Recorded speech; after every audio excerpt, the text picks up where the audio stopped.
Hey, what's going on, everybody? Michael Daly back at you guys. Your host of the Real 1%. We got another veteran up to bat today. We got a Marine Corps veteran, my main man Aaron. He enlisted into the Marine Corps recruit depot from San Diego. He sent me all these acronyms, man. I had to touch up on my Marine Corps acronyms real quick before this call. So he's joined out of San Diego. He went to the School of Infantry West during one of the training ops. Imagine this: he hurt his back.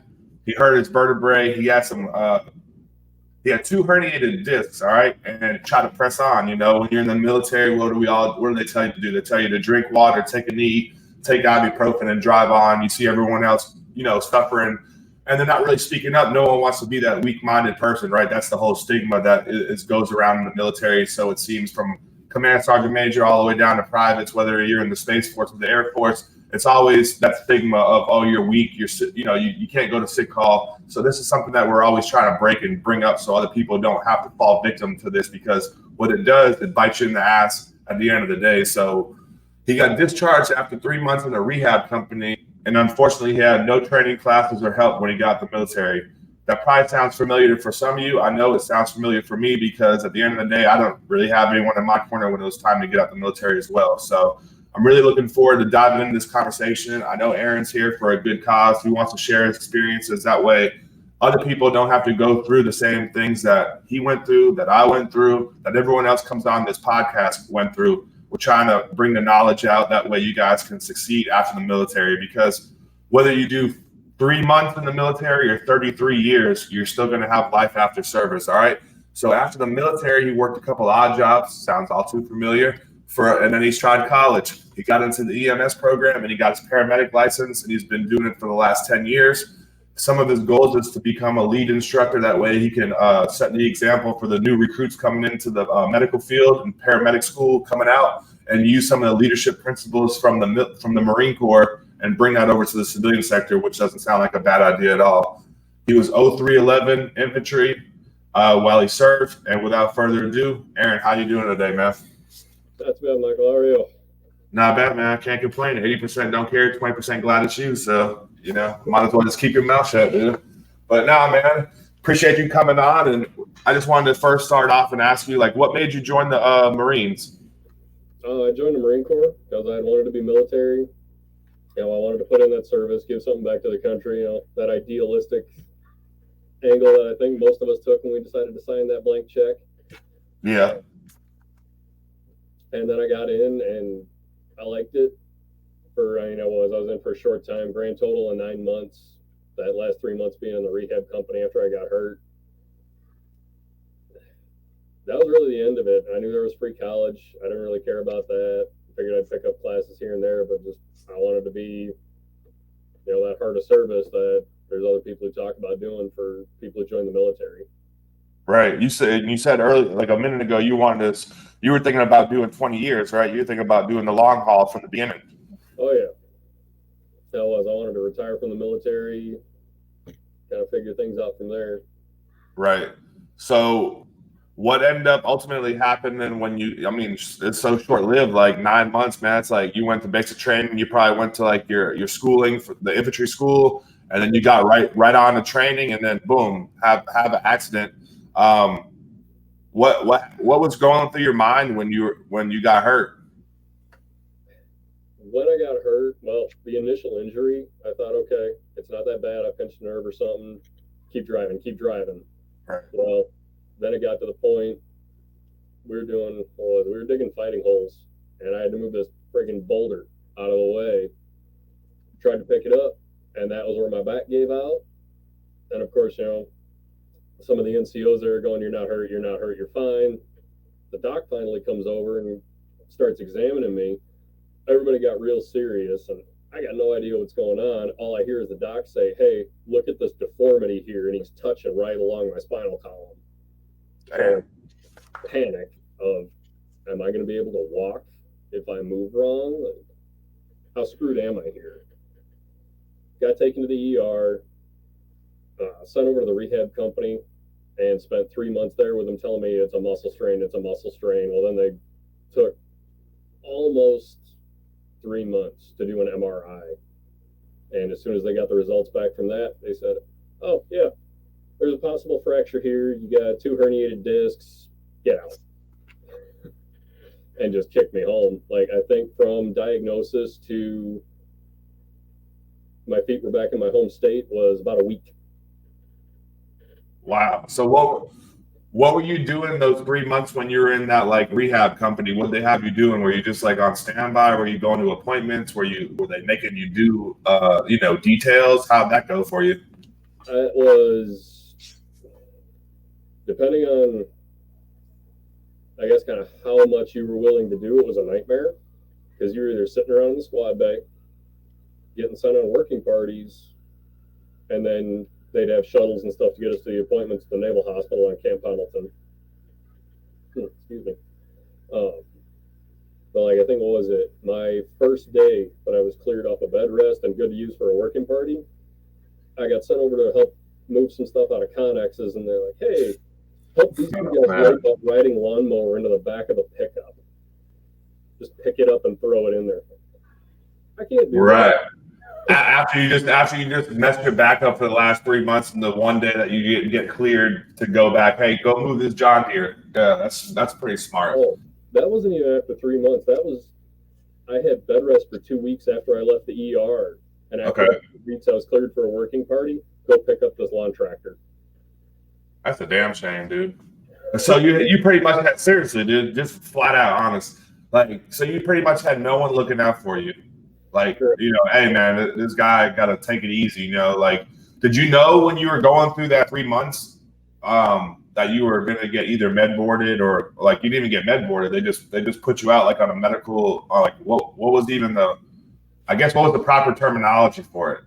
What is it? On my 214, it says due to discharge due to condition, not disability. That's wild. What year did you end up separating? 2010. So it was during the drawdown, right?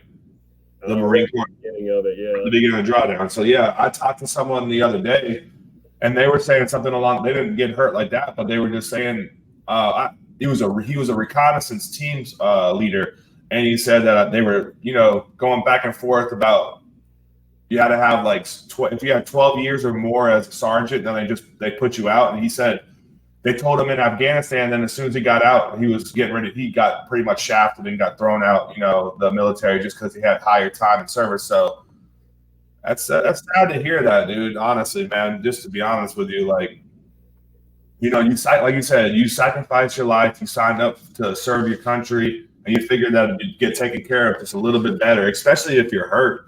And coming off an injury like that, maybe they could have asked you if you want to do a med board, and then like assuming you had really no leadership with you, trying to, coach you through what was going on. Because did you get detached from your original unit, and then when you went to the warrior transition unit, did you get new leadership there, or was it kind of just like mundane, check the block, and then everyone went along with the day? How'd that go for you? It's new leadership. So like I got separated right at the end of infantry school. Okay. Popped over to the School of Infantry Rehab Company. It's all new NCOs. And most of those NCOs don't want to be attached to that company because you don't do anything, you're not training, you're just babysitting a bunch of guys who were injured. Right. So all bad attitude, except for one that was actually a good NCO. He was looking out for us.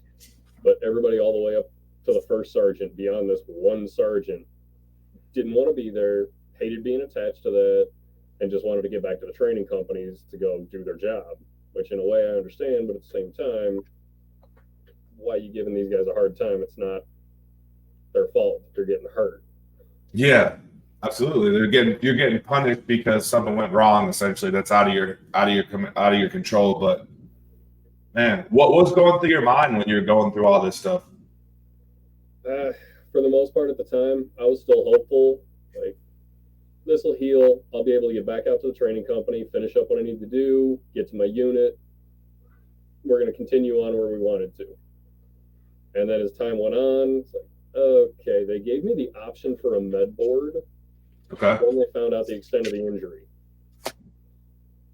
The caveat there was if you take a med board, you can never re-enlist.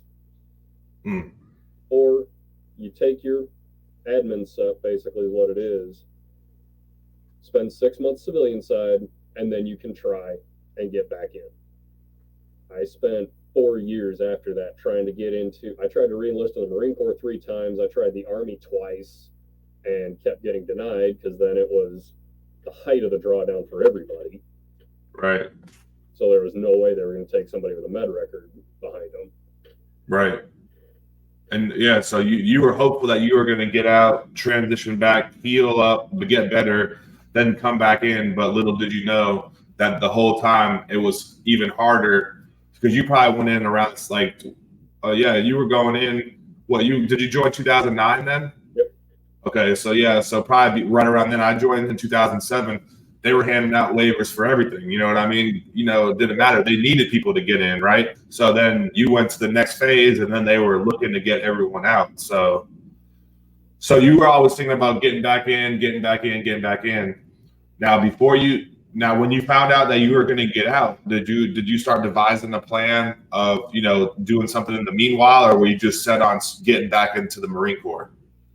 I was pretty well set on just making sure that I got better and got back into the military. I had family members that ran a remodeling company, so I knew I'd at least have work for that time that I was out. But then I figured I'll get right back in, so I had no plans for a civilian side career, college, anything like that. Right. Just we're going to take this little break and come right back.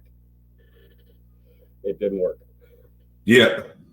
When you started getting out the Marine Corps, like when you got out, when did it start clicking? How long of time went by for you to start realizing, all right, this might not be an option to get back in? Like, how many times did you have to get denied from the recruiters for you to see, like, all right, I got to start devising a plan for life after the military? Oh God. Let's see here. It took a couple of years because I was trying everything I could. I contacted the Department of the Navy to try and get my re-enlistment code changed, submitted medical records that I was physically fit. Basically got told, yeah, go kick rocks.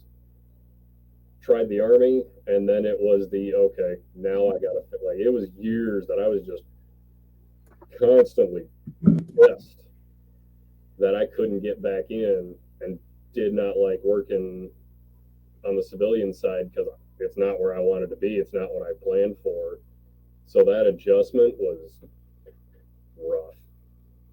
What did you do to get through it? What were you using to cope while you were out? Well, as it worked out, one of the guys I was in boot camp with, who separated under similar conditions, he lives not too far from me. He was having a hard time finding a job, so he was able to find a job where I'm at, moved in with me, so we were at least kind of able to support each other a little bit. Okay.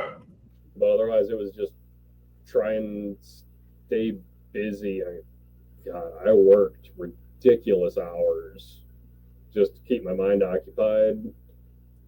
And then I never really got into substances too hard. I had my fair bit of drinking, but didn't really rely on that. So I guess I'm lucky in that way. It never really struck that chord with me to stick down that route. Yeah. Whereas for me, it was just work, try and improve, try and get better to make that final push to get back in. Looking back on it now, do you think you would have taken the med board if you knew what you knew now? Probably. Yeah. If I knew there was no hope to get back in, I probably would have taken the med board because there's a lot better benefits that go with doing that over the admin stuff for an injury. Yeah, absolutely, man. And I don't know, it seems you definitely had a lot of determination to get back. So I got to respect you and commend you for that, man. Trying to get back in and serve. Some people look to get in just to get out, and you seem to be the total opposite. You look to get in to stay in, serve your country, serve our country, and make the best out of your time in the Marine Corps. And it's just unfortunate that something like that happened. How are you feeling now? Is your back good? Did you have to do operations? Are you still dealing with pain? No surgery. Every once in a while, I still get a little pain, a little stiff. But for the most part, I do okay. I think when we were offline, I was telling you, for the most part, I can let you know when it's going to rain. When there's a storm Yeah. coming, when I get that little tight feeling, Right. you know. But for the most part, I do okay. Full range of motion. I work for a fire department, so I'm throwing hose and lifting tools, climbing ladders, everything else. Right. I also know now to pay attention to my limits. When my body starts giving me that little pain of this probably isn't a good idea, I pay attention to it instead of just pushing through. Yeah, you're not going to have someone telling you that you're good either. Hopefully, you have people in the fire department, if they tell you, hey, if you're hurt, bring it up, get taken care of. Because realistically, thinking about that, are you going to be the best asset to whatever team or whatever firm you're a part of if you're hurt? Mentally, physically, emotionally, are you going to be the best of version of you, or are you going to be like a hindrance on the team? You're going to bring the whole team down, man. So it's like, as a leader, why wouldn't you tell your people, no matter where you work at, the fire department, the Marines, the Army, whatever, Walmart, if you need something, let me know. If I can help you, hey, if you got to take care of yourself, take care of yourself. You got to take care of your family, do it. Because if people aren't in the right headspace and timing, are they going to be all the way there for the mission? What do you think? No, they're going to be misfiring. They're not going to be. Exactly. You're going to miss steps. There you go. And then that's a liability instead of an asset, man. So how'd you end up getting into the fire department? I know you said you've been doing it for 10 years now, paramedic and stuff like that. Did you think about what'd you think about to get over there? So initially, I had a family member who got me in with the local sheriff's department working for the county jail as corrections officer. Damn, that's probably rough. The job's not too bad. Where I'm at, it's not the greatest. Yeah. Typical government work. Yeah. Problems with that. But I got tired of that, and I decided, you know what, I'm going to try going to college. Okay, the medical field interests me. I'll go for nursing school. Well, I got about halfway through that, and being locked inside a building for 12 hours, my jive. I like being outside and moving around a lot. So then I looked towards the EMS field, got my EMT basic, which for a lot of places, you can get that at your local community college or your local EMS system will put classes on. It's not terribly expensive. It's a good way to dip your toe into the field. Did that, loved it. Running the ambulance, dealing with patients, all these calls, everything else. And then moved up into paramedic because like everything else in the first responder field, if you want to get paid more, you got to move up. But I love being a medic. I love working the ambulance. To tell you the truth, I'd rather be on the ambulance than on the fire engine. Okay. Yeah, I don't blame me. I'd probably rather try to save someone's life, not burning down in the building and climbing up a ladder myself, man. So yeah, not bad. It's probably always something new. I know I talked to a couple of paramedics. They always say it's like a rush all the time, something new every call. So respect to you for doing that, man, because you're still making a difference and you helping people, saving people's lives, man. So I'm sure that, hopefully it fills a little bit of the void that the military left in you. Does you think it does that for you? It does. I definitely get the feeling like I'm still maintaining that service that I wanted to give. Yeah, would it be nice to sit around and make six figures as some management level? Sure. But at the end of the day, for me, even if I enjoy it to a point, it's not fulfilling in a career path for me making a ton of money. I'd rather make enough money that I can live decently, but enjoy what I'm doing. I don't dread going to work. Dude, that's a great point, dude. That's a great point. My bad, I didn't mean to cut you off. Go ahead. No, you're good. No, yeah, but you're right, though, man. I mean, I don't know how true this is, but at least it sounds good, right? Like, there's like a statistic that says like a lot of people die on Monday mornings of heart attacks. Now, I don't know how true that is, but it sounds about right because a lot of people do what they don't like to do, man. They become a robot and they just go to work and they hate it. And like you said, if you have a six figures jobs, you can still be miserable, dude. You can have millions of dollars and still be miserable. A lot of people think money is going to do it all for you, but that's really not the case. And I felt, victim to all that too. When I got out of the military, I was bouncing around jobs and doing this, but I wasn't fulfilled, man. Like, why stay somewhere that you're not getting paid pay is not everything, but you see what's going on in the world today. You can't live on $10 an hour, $12 an hour, right? You're not going to make it too far, dude. So like the money's still got to be something. It's a tool, right? You know, it's a tool to get you things that you need and do things you want to do.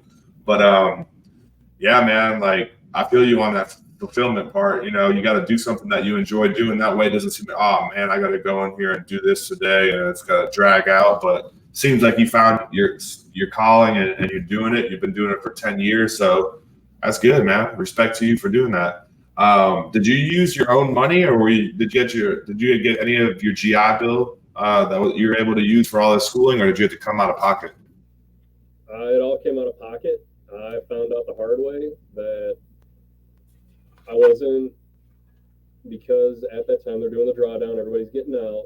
I didn't have a year of continuous service or a deployment, so I wasn't eligible for the post 9/11 GI Bill. And even I live in Illinois, there's a grant set up through the state, but it's got the same requirements. So I got absolutely no education benefits getting out of the military.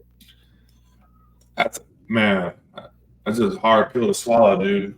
But now you got like some disability that you talked about. You know, we don't have to go into detail on that, but I wanted to at least mention this to you. I'd be happy to help you if you want me to. You got your service. As long as a veteran is service connected 10% or more, if you want to go back to school for something like that, you can actually apply for VR&E, and it's called Veterans Readiness and Employment. Have you ever heard of that program before? No, I haven't. All right, well, I'd be happy to help you, man. It's really easy to apply. You can go on like va.gov, and it takes a couple seconds. And what you could do is you wait for the people to respond back to the counselor, and you do a little bit of legwork and say, hey, this is my disabilities from the military. This is what I'm trying to go after to get away from these disabilities. And, you know, you can get your school paid for. They have 5 different tracks, but if you were thinking about going back to, I don't know, whatever, a business school or whatever you want to do, man, doesn't matter. It's up to you because it's there for all of us veterans. But you might be able to be eligible for that because I'm pretty sure you meet the requirements of being 10% disabled or more service connected. So maybe that could be something in the future that you could use to supplement your income or further along your toolbox and your skill set. But just let me know if you want help. I used it to get my my undergrad. Now I'm going for my master's degree, and I had my GI Bill.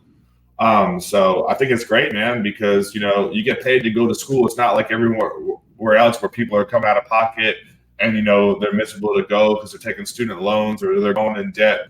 This is something different. You get paid. Maybe you can go to night school, or maybe it's something that you want to do. But just let me know if that's something you might want help with.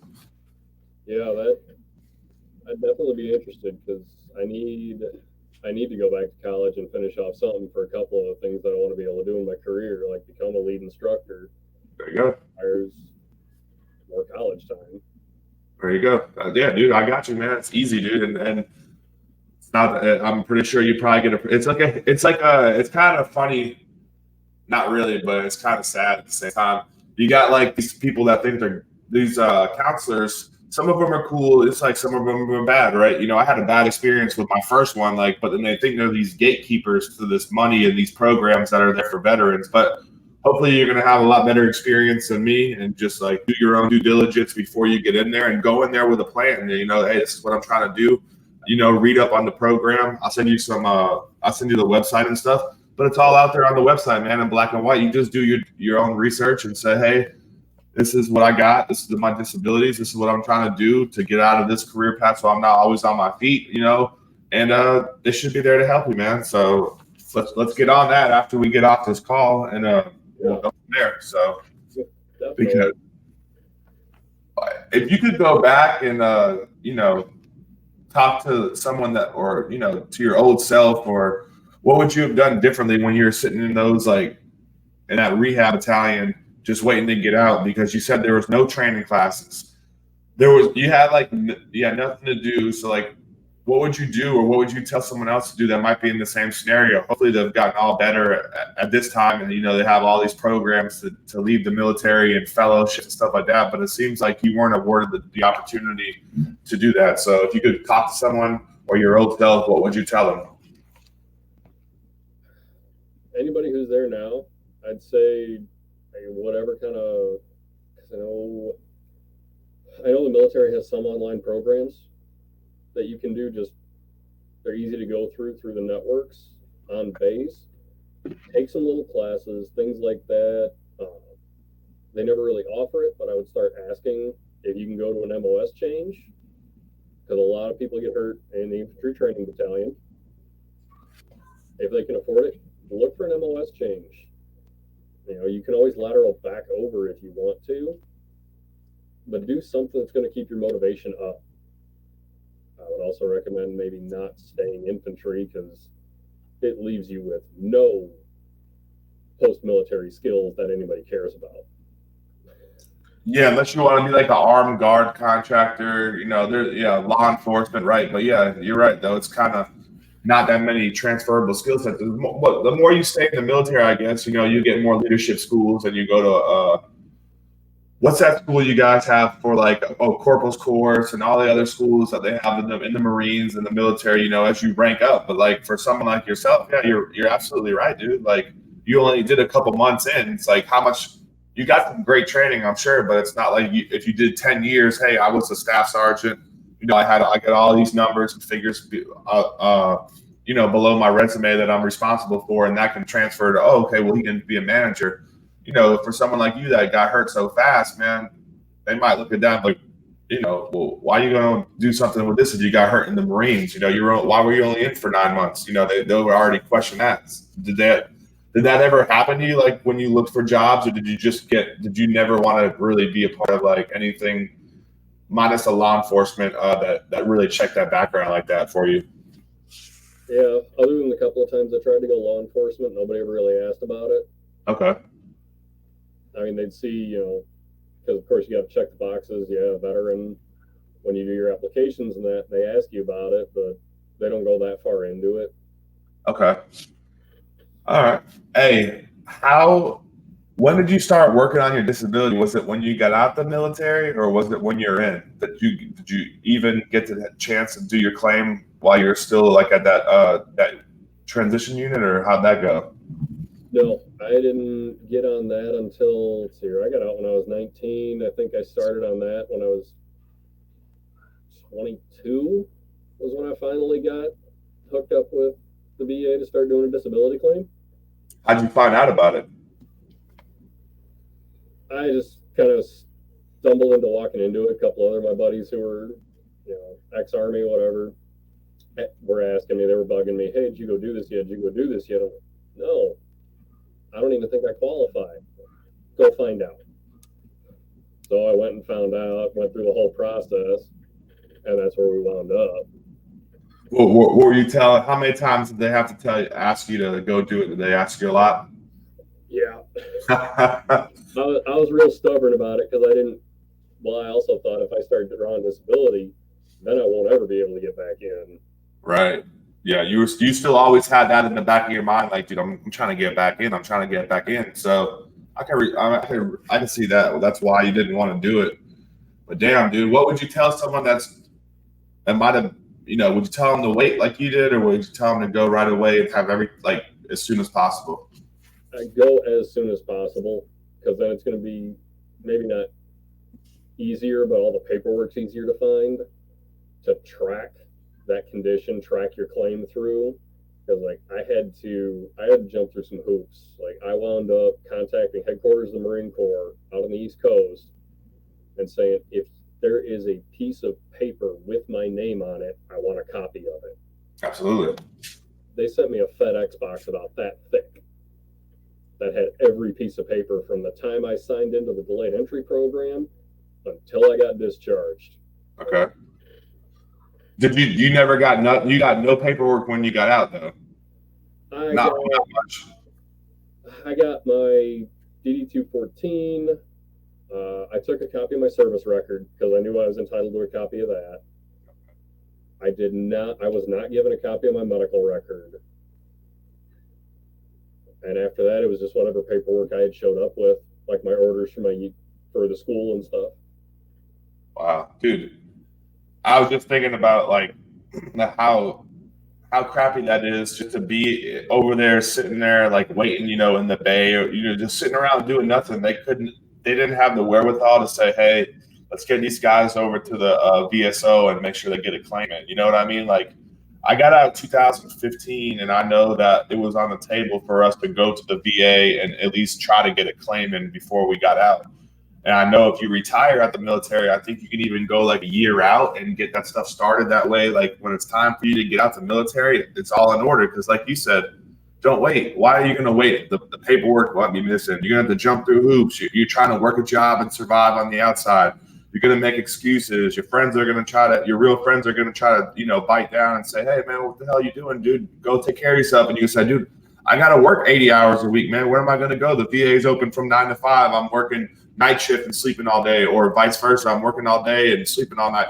Like, right, dude, like be proactive on that. And it just blows my mind, dude, that you weren't even awarded the chance to get that taken care of while you were in. They just kind of threw you out the door, dude. So I'm really, really sorry to hear that, man. Honestly, I wouldn't wish that on nobody, even someone I disliked in the military. I would never, because dude, they set you up for failure, man. I mean, it's not your fault, but man, good for your friends, and that they were there and they didn't give up on you, because I know I've done that to my friends, and I know I had to reach out. I got out with nothing, man. I got out like you. I got out with nothing. I said, although I was awarded the chance to go, I said, I'm not going that. I don't give a damn. What is that? What is VA? What is VA? I don't even know what that is. I had stuff in my record, but I didn't have anyone pushing me to go.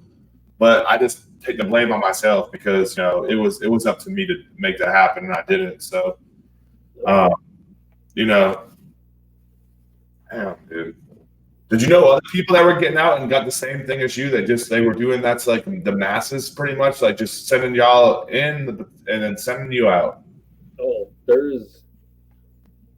I personally know and still talk to a few guys. I was in the rehab company. There was 6 of us who were all there at the same time, but that was almost a full squad day of 60 Marines. That's wild. 2 would go out, 3 would come in. And the thing is, we were still classified as students for the most part. Okay. Because most of us were getting hurt in training somewhere. So because we weren't Fleet Marine Force, we weren't afforded a lot of the opportunities that your regular injured servicemen were getting, that these other Marines are getting, that are getting injured in training exercises, but they're with their unit. They're with their permanent duty station, and we're still considered student. So we just kind of get fed through the grinder and kicked out. I mean, we're all over the place. There was a huge thing, especially during that time period, that, yep, you're broken, get out. We're everywhere. People who have stories similar to mine.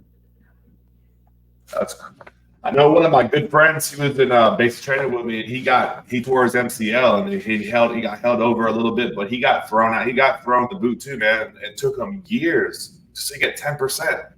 Then as time went on, it just like same as you, man. Like just thrown through the grinder, like you said. He got thrown through the grinder, got 10%, but that leaves a sour taste in your mouth when you get thrown through the grinder like that. And some people don't want anything to do with it.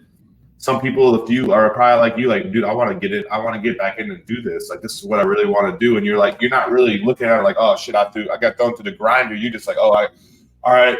It's unfortunate I got hurt. I'm gonna get out, get well, and get on. But if you get a certain code, you might not even be able to join, or if you're in a certain time frame, you might not be able to get back in regardless. It doesn't matter if you're 100% and you're good to go tomorrow. So I wish we got to do something to alleviate that, man. I don't know what we could do. Hopefully your message is going to get out there and help someone that's in the same shoes as you, or help someone before they get in those same shoes that you had to put on and wear, and take that damn duck walk of shame, or whatever you want to call it, because you know what I mean? You shouldn't have to go through that, dude. Like, what are you on a positive note, what are you working on now? I don't want to just keep harping on all the negative stuff, because it seems like you're doing well, you're doing your thing, you got goals, you got motivation to keep going. So what's some stuff that you're working on now? Right now, like I said, I'm working on getting my lead instructor. I'm actually in the fire academy now. The person I work for finally convinced me that I should go be a firefighter. How you liking it?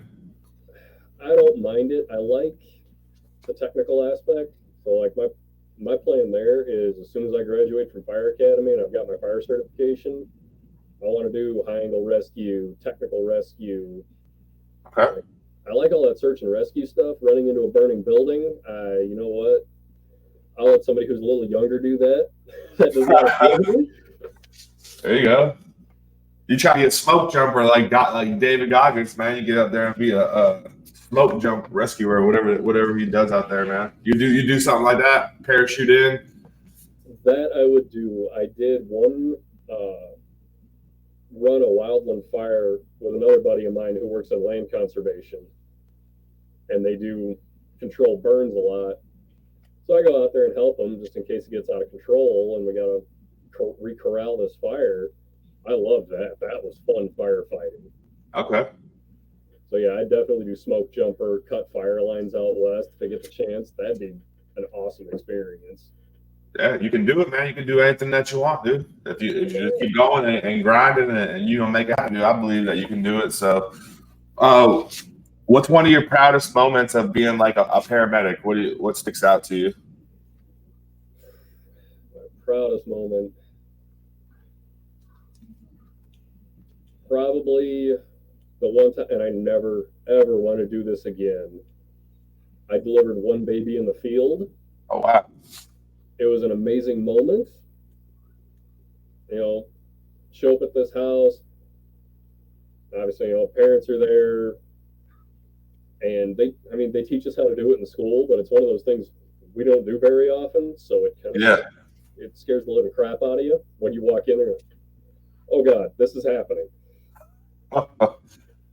My partner and I, we did everything we're supposed to do. We knocked it out, got mom and baby to the hospital. Both were healthy, happy. Worked out real well, but scared the hell out of me standing in somebody's living room for that. You ever have any adrenaline rush like that before? That's a whole different kind of adrenaline. For real, dude. I can only imagine, dude. That's wild, man. Like, man, I've been on shootings. I've been on really bad traumas, drownings, fires where there are injuries. Like, we got people jumping out of second-story windows because they're trying to escape fire in an apartment building. And yeah, it gets your heart going, but that is a whole new level of adrenaline, because it's like, I know how to do this. Well, like, there are medics who will go their entire career without having to deliver a baby in the field. You're the first one I ever heard of. I don't, dude. You might be working in the labor and delivery, man. You might be running that one day, dude. You never know. No, that's not my speed. I'm messing with you. What's one thing that you miss the most about the Marines? I miss the camaraderie and the brotherhood. Did you feel like there was you said you had some Army and military friends, but did you struggle with that when you first got out, or did you always have your friends around you? I know you had your buddy that was your roommate and stuff like that, but besides those guys, did you really have a lot of that stuff going around for you, or was it kind of non-existent? The civilian world, it's pretty much non-existent unless you're working with other guys who have served. I got a couple of buddies who were Army, several more who were Marine Corps. Like, all of us get together. It's a grand time. It's close to like when we were back, like when you're on active duty. Yeah. You all understand each other and you know what's up. Working for the police department is probably as close civilian side as you'll ever get.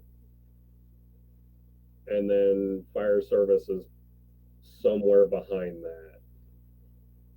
Okay. Yeah. I still genuinely struggle with that every day. Yeah, dude. Me too. Probably, you just isolated, man, to an extent. Like, we can talk on Zoom and stuff like that and all this, but it's not the same as being around it, all day, every day. You probably met some of your best friends still just in that little time that you serve. We all had the people in basic training that we got along with good, schooling, first duty station, whatever the case may be. And then everyone just kind of picks up and goes their own way. You weren't expecting to leave early, so you probably were making good relationships. And then you're like sitting here with a whole bunch of new people that got pulled out of their training, and you're like, oh man. And you probably made good friends in those 3 months that you were waiting around. And then you said, hey, you got 1 week. See ya. That's what you said, right? When you found out like you were getting ready to go, you had 1 week to pretty much turn your stuff in and get some signatures and hit the hay. Yep. Get your medical exam, get your dental exam, go talk to finance, Go schedule your flight. And then I had to go get all the signatures of, from all these different places of I don't have any issued gear that I need to turn in type of thing. Okay. Yeah. Did you ever have anyone ask you what you were going to do when you got out? Maybe that NCO that you said that was a good leader. Did anyone ever sit down with you and ask you about that? He asked me about it, but I mean, at that time, call it, being young and naive. My first answer was work remodeling and wind up back in the military. I'll see you again in less than a year. Yeah. Right. You thought you were getting in for sure. You didn't really know. Yeah. You didn't really. Yeah. Being that young, dude, you don't know what's going on. You don't have anyone on the outside saying, "Hey, man, if you get put out in the military, like with a medical code, you might have a bad chance of getting back in." So if anyone's going through that now, you might want to rethink your future. If you're thinking about getting back in, you might need to have plan A, B, and C because some of those times, all those things just blow up in your face. If what was your favorite food that you had, man, when you're in the Marines? Did you have any good meals? I know you were doing a lot of training. Did you guys get fed good, or how was that? For the most part, we survived off of MREs when we were out in the field. And if I'm gonna pick one, it's gonna be the chili mac. That is fantastic. Yeah, that's like everyone's favorite, dude. It was so good. Which, by the way, for anybody who's missing it, because they're every once in a while I'll go cruise the local Army Navy store, see if I can find one. Yeah. The Chef Boyardee chili mac in a can is damn close. There you go. If you missing that chili mac itch from the military, just go get you a Chef Boyardee and make it happen, man. Did they let you guys eat sweets and stuff like that when you're in like basic training? Because I know in the Army they used to offer it to us, but like if anyone in our whole company would eat them, they just smoke all of us. So they all every time, like even if like hot food came to the field, they just throw it all away. And the crazy, I can't make this up, dude. Some of the soldiers, some of the soldiers in my company, man, they went dumpster diving, dude, one night to get the sweets, dude. I'm not even lying, dude. Can't lie, man. Did you guys get an opportunity to eat like junk, or were they strict? When we go through the chow hall, it was there. Yeah. If we even looked at it too long, you were done. What a waste, man. They throw it all in the garbage, man. Hey, what y'all doing wasting all that? Go give it to somebody else, dude. Just throw it, making all that nice cake and just putting it in the trash. Yep. That's wild, man. Hey, I gotta ask you something. What's all that stuff behind you? Is that Halo stuff? Oh man, I am a giant nerd. I was before I went in. What was it? I was in high school when Halo 3 came out. Okay. And worked, I worked for my family's remodeling company on and off throughout the summer and that or on weekends, saved up the scratch. Halo 3 came out. I spent the $150 to get the big edition that came with the helmet. There you go. Otherwise, man, Legos that I've built over the years. Those are Lego. Those are Lego like Star Wars helmets? Yeah. Oh, that's pretty sick, dude. Legos, dude. They got a store in Orlando, man. Disney Springs, dude. That thing's got a line around the building every day, dude. They love Lego. That fighter jet's a Lego too. Yeah, that's when it just came out. That's pretty nasty. Oh, yeah. Giant nerd. Always have been. It's all good. It's all good, man. You're probably a smart guy, man. Seems like you're a smart guy, so nothing wrong with being nerds. Weird nerds, whatever. Everyone's different. We're all one-on-one, so it's all good. What would be your message back to someone in the military, or someone that's out of the military that's struggling maybe with camaraderie, and what would your advice be to them? My advice, like if you're struggling with camaraderie, find somebody who has similar drive to you.